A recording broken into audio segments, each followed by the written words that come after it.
ಹರೇ ಶ್ರೀನಿವಾಸ. ಸ್ನೇಹಿತರೆ, ಇವತ್ತು ಬುಧ ಬೃಹಸ್ಪತಿಯ ಪೂಜೆಯನ್ನು ಮಾಡಿದ್ದೀನಿ. ನಾನು ಶ್ರಾವಣ ಮಾಸದ ಬುಧವಾರ ಪ್ರಾರಂಭ ಮಾಡಬೇಕು, ಹಾಗಾಗಿ ಇವತ್ತು ನಾನು ಪ್ರಾರಂಭ ಮಾಡಿದ್ದೀನಿ. ಬನ್ನಿ, ಇವತ್ತು ನಮ್ಮ ಮನೆಯಲ್ಲಿ ಹೇಗೆ ಪೂಜೆ ಆಯಿತು ಅಂತ ನಿಮ್ಮ ಜೊತೆ ಶೇರ್ ಮಾಡ್ತೀನಂತೆ. ಸ್ನೇಹಿತರೆ, ನಿನ್ನೆ ರಾತ್ರಿನೇ ನಾನೆಲ್ಲ ಕ್ಲೀನ್ ಮಾಡಿಕೊಂಡು ಸ್ಟವ್ ಎಲ್ಲ ನೀಟಾಗಿ ತೊಳ್ಕೊಂಡು, ಮತ್ತು ಸ್ಟವ್ ಮೇಲ್ಗಡೆ ಅಂದರೆ ನಾನು ಎಲ್ಲಿ ಅಡುಗೆ ಮಾಡ್ತೀನೋ ಅಲ್ಲಿ ಮೇಲೆ ಟೈಲ್ಸಲ್ಲಿ ನಾನು ಪ್ರತಿ ವರ್ಷ ಇಲ್ಲೇ ನಾನು ಬುಧ ಬೃಹಸ್ಪತಿಯನ್ನು ಬರೆಯೋದು. ಹಾಗಾಗಿ ಇಲ್ಲೆಲ್ಲ ನೀಟಾಗಿ ಸೋಪ್ ಹಾಕಿ ತೊಳೆದು ಒರೆಸ್ಕೊಂಡು ಕ್ಲೀನ್ ಮಾಡ್ಕೊಂಡಿದ್ದೀನಿ. ಸ್ವಲ್ಪ ಮೇಲ್ಗಡೆ ಒಲೆ ಶಾಖ ಏನು ತಗುಲ್ದೇ ಇರೋ ಥರ ಸ್ವಲ್ಪ ಮೇಲ್ಗಡೆ ನಾನು ಬುಧ ಬೃಹಸ್ಪತಿಯನ್ನು ಬರೀತೀನಿ. ಪ್ರತಿ ವರ್ಷವೂ ಅಲ್ಲೇ ಪೂಜೆ ಮಾಡ್ತಾಯಿದ್ದೀನಿ. ಹಾಗಾಗಿ ಮತ್ತು ಗಾಡ್ರೇಜ್ ಬೀರುವಕ್ಕೂ ಸಹ ಪೂಜೆಯನ್ನು ಮಾಡ್ತೀನಿ. ಈಗ ನೋಡಿರಿ, ಜೋಳದ ಹಿಟ್ಟು ತೆಗೆದಿಟ್ಕೊಂಡಿದ್ದೀನಿ ಭಕ್ರಿ ಮಾಡೋದಕ್ಕೆ. ಬುಧ ಬೃಹಸ್ಪತಿಗಳಿಗೆ ಭಕ್ರಿ ತುಂಬ ಶ್ರೇಷ್ಠ ನೈವೇದ್ಯಕ್ಕೆ. ಹಾಗಾಗಿ ಮತ್ತು ಇಲ್ಲಿ ಬೀರುವಲ್ಲಿ ಸಹ ನಾನು ಲಾಕರೆಲ್ಲನೂ ಕ್ಲೀನ್ ಮಾಡಿಕೊಂಡು ಒರೆಸ್ಕೊಂಡು ಹೋದ ವರ್ಷದ್ದು ನೀಟಾಗಿ ಒದ್ದೆ ಬಟ್ಟೆಯಿಂದ ಒರೆಸಿ ತೆಗೆದಿದ್ದೀನಿ. ಆದರೆ ಸ್ವಲ್ಪ ಕಲೆ ಹಾಗೇ ಇದೆ, ಪರವಾಗಿಲ್ಲ, ತೊಂದರೆ ಇಲ್ಲ. ಹಾಗಾಗಿ ನೀಟಾಗಿ ಒರೆಸ್ಕೊಂಡು ಒದ್ದೆ ಬಟ್ಟೆಯಿಂದ ಕ್ಲೀನ್ ಮಾಡ್ಕೊಂಡಿದ್ದೀನಿ. ಈಗ ಮತ್ತೆ ಬುಧ ಬೃಹಸ್ಪತಿಯನ್ನು ನಾನು ಗಂಧದಲ್ಲಿ ಅಥವಾ ಗೋಪಿ ಚಂದನದಲ್ಲಿ ಸ್ವಲ್ಪ ಅರಿಶಿನ ಮಿಕ್ಸ್ ಮಾಡಿ ಬರೀತೀನಿ. ನಿಮಗೆ ಇವತ್ತು ಬುಧ ಬೃಹಸ್ಪತಿಯನ್ನು ಹೇಗೆ ಬರೆಯೋದು ಅಂತ ತೋರಿಸ್ಕೊಡ್ತೀನಿ. ನಾನು ದೇವ್ರ ಮನೆಯಲ್ಲಿ ರಂಗೋಲಿ ಏನು ಹಾಕೋದಿಲ್ಲ. ಪ್ರತಿ ವರ್ಷವೂ ನಾನು ಮೊದಲಿಂದನೂ ಇದೇ ಥರ ಮಾಡ್ಕೊಂಬಂದಿದ್ದೀನಿ ಸ್ನೇಹಿತರೆ. ತುಂಬ ವರ್ಷಗಳಾಯಿತು ನಾನು ಬುಧ ಬೃಹಸ್ಪತಿ ಪೂಜೆ ಮಾಡಲಿಕ್ಕೆ. ಹಾಗಾಗಿ ಅಡುಗೆ ಒಲೆಯಲ್ಲಿ ಬರೆದ್ರೆ ಅನ್ನ ಮತ್ತು ಧಾನ್ಯ ದವಸಗಳಿಗೆ ತೊಂದರೆ ಬರೋದಿಲ್ಲ ಅಂತ ಹೇಳಿ ಕಥೆಯಲ್ಲಿ ಬರುತ್ತೆ. ನೀವು ಕಥೆಯನ್ನು ಕೇಳಿದರೆ ಗೊತ್ತಾಗುತ್ತೆ. ನಾನು ಕಥೆಯನ್ನು ಸಹ ಓದಿ ಹಾಕಿದ್ದೀನಿ ವಿಡಿಯೋ. ಇವತ್ತಿನ ದಿವಸ ಕಥೆಯನ್ನು ಕೇಳಬೇಕು ಅಥವಾ ಹೇಳ್ಕೋಬೇಕು, ಸಾಯಂಕಾಲನಾದರೂ ಕೇಳ್ರಿ ಸ್ನೇಹಿತರೆ. ಬುಧ ಬೃಹಸ್ಪತಿಯ ಕಥೆ ತುಂಬ ಚೆನ್ನಾಗಿದೆ. ಈಗ ಸಿಂಪಲ್ಲಾಗಿ ಕಥೆಯನ್ನು ಹೇಳ್ತಾ ಹೋಗ್ತೀನಿ, ನೀವು ನೋಡ್ತಾ ಇರಿ ನಾನು ಹೇಗೆ ಬರೀತೀನಿ ಅಂತ ಹೇಳಿಬಿಟ್ಟು. ಫಸ್ಟು ಶ್ರೀಕಾರವನ್ನು ಬರೆದು ಬುಧ ಬೃಹಸ್ಪತಿ ಪ್ರಸನ್ನ ಅಂತ ಬರೆದು ಕೆಳಗಡೆ ಚಿತ್ರವನ್ನು ಬಿಡಿಸ್ತೀನಿ, ಬುಧ ಮತ್ತು ಬೃಹಸ್ಪತಿಗಳ ಚಿತ್ರ. ಕಥೆಯಲ್ಲಿ ಏನಿದೆ ಅಂತಂದರೆ, ಒಬ್ಬರು ಬಡ ಬ್ರಾಹ್ಮಣರಿರ್ತಾರೆ. ಅವ್ರ ಮನೆಯಲ್ಲಿ ಪ್ರತಿದಿನ ಗೋಪಾಳ ಅಂದರೆ ಹೋಗಿ ಏನಾದರೂ ಬೇಡಿ ಅಕ್ಕಿ ಕಾಳು ತಂದರೆ ಮಾತ್ರ ಅವ್ರ ಜೀವನ ನಡೀತಾ ಇರುತ್ತೆ. ಹೀಗಿದ್ದಾಗ ಒಂದು ದಿವಸ ಮಕ್ಕಳೆಲ್ಲರೂ ಬೇಡ್ಕೊಂಡು ಬರಲಿಕ್ಕೆ ಹೋಗಿರ್ತಾರೆ. ಮನೆಯಲ್ಲಿ ಒಬ್ಬ ಸೊಸೆ ಇರ್ತಾಳೆ, ಇಬ್ಬರು ಬುಧ ಬೃಹಸ್ಪತಿಗಳಿಬ್ಬರು ಬರ್ತಾರೆ. ಅಂದರೆ ಅವ್ರಿಗೆ ಗೊತ್ತಿರೋದಿಲ್ಲ ಬುಧ ಬೃಹಸ್ಪತಿ ಅಂತ. ಬಂದುಬಿಟ್ಟು ಯಾರಿದ್ದೀರಮ್ಮ ಮನೆಯಲ್ಲಿ ಅಂತ ಕರೀತಾರೆ. ಒಬ್ಬಳು ಸೊಸೆ ಬರ್ತಾಳೆ, ಯಾರು ಅಂತ ಕೇಳ್ತಾಳೆ. ನಮಗೆ ತುಂಬ ಹಸಿವಾಗಿದೆ, ಬಾಯಾರಿಕೆ ಆಗಿದೆ, 2-3 ದಿನದಿಂದ ನಾವು ಊಟ ಮಾಡಿಲ್ಲ, ನಿರಾಹಾರದಲ್ಲಿ ಇದ್ದೇವೆ, ಏನಾದರೂ ಒಂದು ಸ್ವಲ್ಪ ತಿನ್ನಲಿಕ್ಕೆ ಕೊಡು ಅಂತ ಕೇಳ್ತಾರೆ. ಆಗ ಅವಳು, ಇಲ್ಲ, ಈ ಥರ ಭಿಕ್ಷಕ್ಕೆ ಹೋಗಿದ್ದಾರೆ ಮನೆಯಲ್ಲಿ ಹುಡುಗರು, ಬಂದ ತಕ್ಷಣ ನಿಮಗೆ ಭಕ್ರಿ ಮಾಡಿ ಬಡಿಸ್ತೀನಿ ಅಂತ ಹೇಳ್ತಾಳೆ. ಬೇಡಮ್ಮ, ಅಷ್ಟು ಸಮಯ ಕಾಯಲಿಕ್ಕೆ ನಮಗೆ ಆಗೋದಿಲ್ಲ, ತುಂಬ ಹಸಿವು ಆಗ್ತಾ ಇದೆ. ಹಾಗಾಗಿ ಏನಿದೆಯೋ ಅದು ನಮಗೆ ಒಂದು ಅನ್ನ ಮೊಸರನ್ನ ಅಥವಾ ಅನ್ನ ಏನಾದರೂ ಬಡಿಸು ಸಾಕು ಅಂತ ಕೇಳ್ತಾರೆ. ಆಗ ಅವಳು 1-2 ಭಕ್ರಿಗಳನ್ನು ಮಾಡಿ ಬುಧ ಮತ್ತು ಬೃಹಸ್ಪತಿಗಳಿಗೆ ಬಡಿಸ್ತಾಳೆ. ಅವ್ರಿಗೆ ಹೇಳ್ತಾಳೆ, ಕೈಕಾಲು ತೊಳ್ಕೊಂಡು ಬನ್ನಿರಿ, ನಾನು ಅಷ್ಟೊತ್ತಿಗೆ ರೆಡಿ ಮಾಡ್ತೀನಿ ಅಂತ ಹೇಳಿ. ನಾವೆಲ್ಲ ಮುಗಿಸ್ಕೊಂಡೇ ಬಂದಿದ್ದೀವಿ ಅಂತ ಹೇಳ್ತಾರೆ. ಸ್ನಾನ ಸಂಧ್ಯಾ ವಂದನೆ ಎಲ್ಲ ಮಾಡ್ಕೊಂಡು ಬಂದಿದ್ದೀವಿ, ನಮಗೆ ಹಸಿವಾಗಿದೆ, ಬೇಗ ಊಟಕ್ಕೆ ಹಾಕು ಅಂತ ಕೇಳ್ತಾರೆ. ಆಗ ಮಣೆ ಹಾಕಿ ದೀಪಗಳನ್ನು ಹಚ್ಚಿಟ್ಟು ಬುಧ ಬೃಹಸ್ಪತಿಗಳನ್ನು ಕೂಡಿಸಿ ಭಕ್ಕರಿ ಮತ್ತು ಖಾರ ಅಂದರೆ ಕೊಬ್ಬರಿ ಖಾರ ಅಂತ ಹೇಳ್ತೀವಿ. ನಿಮಗೆ ತೋರಿಸ್ತೀನಿ ಅದನ್ನು ಹೇಗೆ ಮಾಡೋದು ಅಂತ. ಆ ಥರದ್ದು ಕೊಬ್ಬರಿ ಖಾರ ಮತ್ತು ತವ್ವೆ ಈ ಥರದ್ದು ಬಡಿಸ್ತಾಳೆ. ಮತ್ತು ಮಜ್ಜಿಗೆಯನ್ನು ಸಹ ಕುಡಿಲಿಕ್ಕೆ ಕೊಡ್ತಾಳೆ. ವೀಳ್ಯದೆಲೆ ತಾಂಬೂಲ ದಕ್ಷಿಣೆಯನ್ನು ಕೊಟ್ಟು ಅವರಿಗೆ ಸತ್ಕಾರವನ್ನು ಮಾಡ್ತಾಳೆ.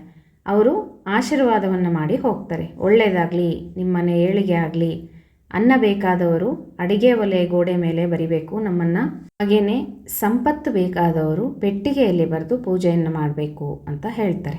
ಆಮೇಲೆ ಯಾರಾದರೂ ನಮ್ಮ ಗುರುತನ್ನು ಕೇಳಿದ್ರೆ ಅವರಿಗೆ ನಮ್ಮ ವಿವರವನ್ನು ತಿಳಿಸಿ ಅವರು ಸಹ ಪೂಜೆಯನ್ನು ಮಾಡಲಿಕ್ಕೆ ಹೇಳಬೇಕು ಅಂತ ಹೇಳಿ ಅವಳಿಗೆ ಹೇಳಿ ಹೋಗ್ತಾರೆ. ನಂತರ ಅವರು ಮಕ್ಕಳೇನು ಗೋಪಾಳಕ್ಕೆ ಹೋಗಿರ್ತಾರೋ, ಅಂದರೆ ಭಿಕ್ಷೆ ಬೇಡ್ಕೊಂಬರ್ಲಿಕ್ಕೆ ಹೋಗಿರ್ತಾರೋ, ಅವರಿಗೆ 1 ಕಾಳು ಕೊಡೋಲ್ಲಿ ಸೇರು ಕಾಳು ಕೊಡಲಿಕ್ಕೆ ಶುರು ಮಾಡ್ತಾರಂತೆ. ಎಲ್ಲರೂ ಕರೀತಾರಂತೆ, ಬನ್ನಿ ನಮ್ಮನೆಗೆ, ನಾವು ಭಿಕ್ಷೆ ಹಾಕ್ತೀವಿ, ನಾವು ಕೊಡ್ತೀವಿ ಕಾಳುಗಳನ್ನು ಅಂತ ಹೇಳಿ. ಎಲ್ಲರೂ ಯಥೇಚ್ಛವಾಗಿ ದಾನ ಧರ್ಮವನ್ನು ಅವರಿಗೆ ಮಕ್ಕಳುಗಳಿಗೆ ಮಾಡಿಬಿಡ್ತಾರೆ. ಅವರು ಸಕಲ ಸಾಹಿತ್ಯ ಅಂದರೆ ಎಲ್ಲ ಪದಾರ್ಥಗಳನ್ನು ತಗೊಂಡು ಮನೆಗೆ ಬರ್ತಾರೆ ಹುಡುಗರು. ನೆಕ್ಸ್ಟು ಅವರು ಶ್ರಾವಣ ಮಾಸದಲ್ಲಿ ಮುಂದಿನ ಬುಧವಾರ ಗುರುವಾರ ಮನೆಯೆಲ್ಲ ಸಾರಿಸಿ ಸುಣ್ಣ ಬಾಗಿಲಿಗೆ ಬಣ್ಣ ಎಲ್ಲ ಬಳಿದು ಎಲ್ಲರೂ ಮನೆಯಲ್ಲಿ ಸೇರಿಕೊಂಡು ಈ ಥರ ಬುಧ ಬೃಹಸ್ಪತಿಗಳನ್ನು ಬರೆದು ಭಕ್ತಿಯಿಂದ ಎಲ್ಲರೂ ಪೂಜೆಯನ್ನು ಮಾಡ್ತಾರೆ. ನಂತರ ಅವರ ಮನೆಯಲ್ಲಿ ಸಿರಿ ಸಂಪತ್ತು ದವಸ ಧಾನ್ಯ ಪ್ರತಿಯೊಂದು ಜಾಸ್ತಿ ಆಗ್ತಾ ಹೋಗುತ್ತೆ. ಮತ್ತು ಐಶ್ವರ್ಯ ಬರುತ್ತೆ. ತುಂಬ ಶ್ರೀಮಂತರಾಗ್ಬಿಡ್ತಾರೆ ಮನೆಯಲ್ಲಿ. ಎಲ್ಲ ಕಷ್ಟ ಕಾರ್ಪಣ್ಯಗಳೆಲ್ಲ ದೂರ ಆಗಿಬಿಡುತ್ತೆ. ಅಷ್ಟು ಸಿರಿವಂತಿಕೆ, ಅಷ್ಟು ಸಂಪತ್ತು ಅವರಿಗೆ ಬರುತ್ತೆ. ನಂತರ ಒಂದು ದಿನ ಹೀಗೆ ಬುಧ ಬೃಹಸ್ಪತಿಗಳನ್ನು ಬರೆದು ಪೂಜೆಯನ್ನು ಮಾಡಿರ್ತಾರೆ.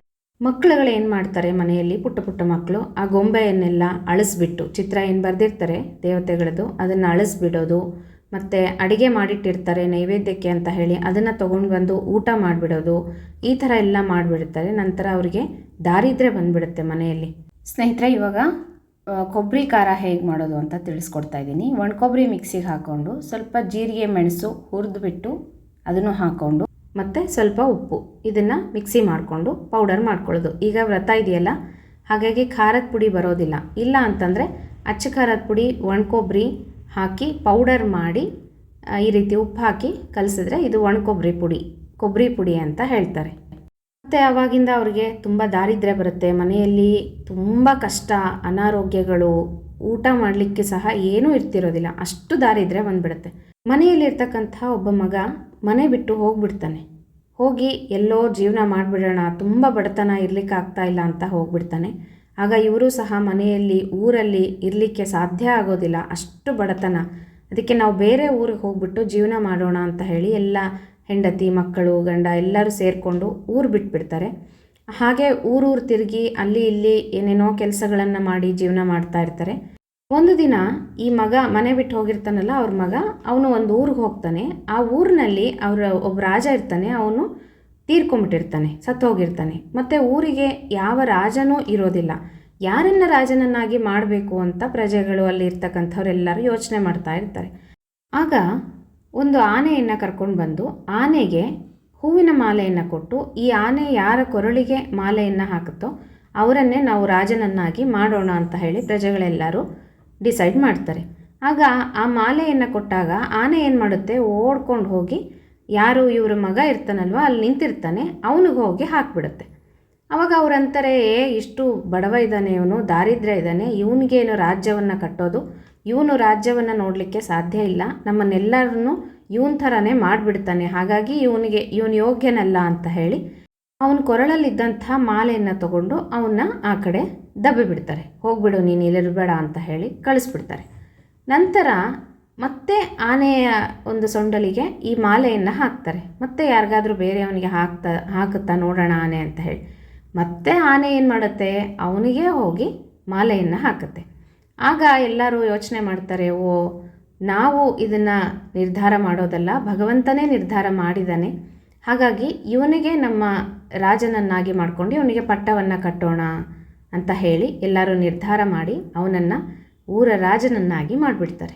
ನೋಡ್ರಿ, ನಂತರ ಅವನು ರಾಜನಾಗಿ ಒಳ್ಳೆ ಸಿರಿ ಸಂಪತ್ತು, ರಾಜ ಅಂದರೆ ಕೇಳಬೇಕಾ, ಅಷ್ಟು ಚೆನ್ನಾಗಿ ರಾಜ್ಯಭಾರವನ್ನು ಮಾಡ್ತಾ ಒಳ್ಳೆ ರಾಜನಾಗಿ ಜೀವನವನ್ನು ನಡೆಸ್ತಾ ಇರ್ತಾನೆ.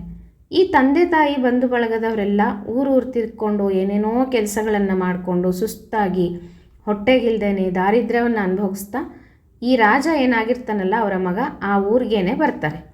ಒಂದಿನ ರಾಜ ಹೀಗೆ ಬಾಜಾರಕ್ಕೆ ಹೋದಾಗ ಅಲ್ಲಿ ಇಲ್ಲಿ ಏನೋ ತಗೊಳ್ಳೋಕ್ಕೆ ಅಂತ ಹೋಗಿರ್ತಾನೆ. ಅವರು ತಂದೆ ತಾಯಿ ಅವರನ್ನು ನೋಡ್ತಾನೆ. ಇವ್ರು ಯಾಕೆ ಇಲ್ಲಿ ಬಂದಿದ್ದಾರೆ ಅಂತ ಹೇಳಿ, ಅಂದರೆ ತುಂಬ ವರ್ಷಗಳಾಗ್ಬಿಟ್ಟಿರುತ್ತೆ, 15 ವರ್ಷ ಮೇಲೆ ಆಗಿರುತ್ತೆ ತಂದೆ ತಾಯಿಯ ಮುಖವನ್ನು ನೋಡದೆ ಅವ್ರ ಮಗ. ಹಾಗಾಗಿ ಮಂತ್ರಿಗೆ ಹೇಳ್ತಾನೆ, ಇವ್ರು ಯಾರು ಅಂತ ಸ್ವಲ್ಪ ಗುರ್ತು ಹಿಡಿದು ಅವರ ವಿಷಯವನ್ನು ತಿಳ್ಕೊಂಡು ಬರ್ರಿ, ನಮ್ಮ ತಂದೆ ತಾಯಿನೇ ಇದ್ದಂಗಿದ್ದಾರೆ ಹಾಗೆ ಅಂತ ಹೇಳಿ ಕಳಿಸ್ತಾರೆ. ಆಗ ಮಂತ್ರಿ ಹೋಗ್ಬಿಟ್ಟು ಎಲ್ಲ ಕೇಳಿದಾಗ, ಹೌದು ನಾವು ಹೀಗೆ, ಎಷ್ಟು ಪುಣ್ಯವಂತರು ನೀವು, ನಿಮ್ಮ ಮಗ ರಾಜನಾಗಿರುವಂಥ ಊರಿಗೆ ಬಂದು ನೀವು ಸೇರಿದ್ದೀರಾ ಅಂತ ಹೇಳಿ ಮತ್ತು ಪುರೋಹಿತರನ್ನೆಲ್ಲ ಕರೆಸಿ ಹೀಗೀಗಾಗಿದೆ, 15 ವರ್ಷ ಆಗಿದೆ, ಮುಖ ಭೇಟಿ ಆಗಿಲ್ಲ, ನಾವು ಒಬ್ರಿಗೊಬ್ರು ನೋಡ್ಕೊಂಡಿಲ್ಲ, ಏನು ಮಾಡೋದು ಅಂತ ಕೇಳ್ತಾರೆ. ಹಾಗಿದ್ರೆ ಡೈರೆಕ್ಟಾಗಿ ಹೋಗಿ ಮುಖವನ್ನು ನೋಡಬಾರ್ದು, ದೇವಸ್ಥಾನದಲ್ಲಿ ಕೊಪ್ಪರಿಗೆಯಲ್ಲಿ ಎಣ್ಣೆಯನ್ನು ತುಂಬಿಸಿಟ್ಟು ಎಣ್ಣೆಯಲ್ಲಿ ಮುಖವನ್ನು ನೀವು ನೋಡಿಕೊಂಡ್ರೆ ಒಬ್ರಿಗೊಬ್ರು ಯಾವುದೇ ದೋಷ ಇಲ್ಲ ಅಂತ ಹೇಳ್ತಾರೆ. ಹಾಗಾಗಿ 12 ವರ್ಷ ಮೀರ್ತು ಅಂತಂದರೆ ಸ್ನೇಹಿತರೆ ಮುಖವನ್ನು ನೋಡದೆ ಇರಬಾರ್ದು ಅಂತ ಹೇಳ್ತಾರೆ. ಒಬ್ರಿಗೊಬ್ರು ಎಷ್ಟೇ ದ್ವೇಷಸ್ಥರು ಇದ್ರೂ ಸಹ ಮಾತಾಡಿಸೋದಿಲ್ಲ, ಮನೆಗಳಿಗೆ ಹೋಗೋದಿಲ್ಲ ಅಂತಂದರೆ 12 ವರ್ಷದ ತನಕ ಸಮಯ ಇರುತ್ತೆ. ಅದಾದ ನಂತರ ಮುಖವನ್ನು ನೋಡಲಿಕ್ಕೆ ಬರೋದಿಲ್ಲ ಅಂತ ಹೇಳ್ತಾರೆ ಶಾಸ್ತ್ರದಲ್ಲಿ.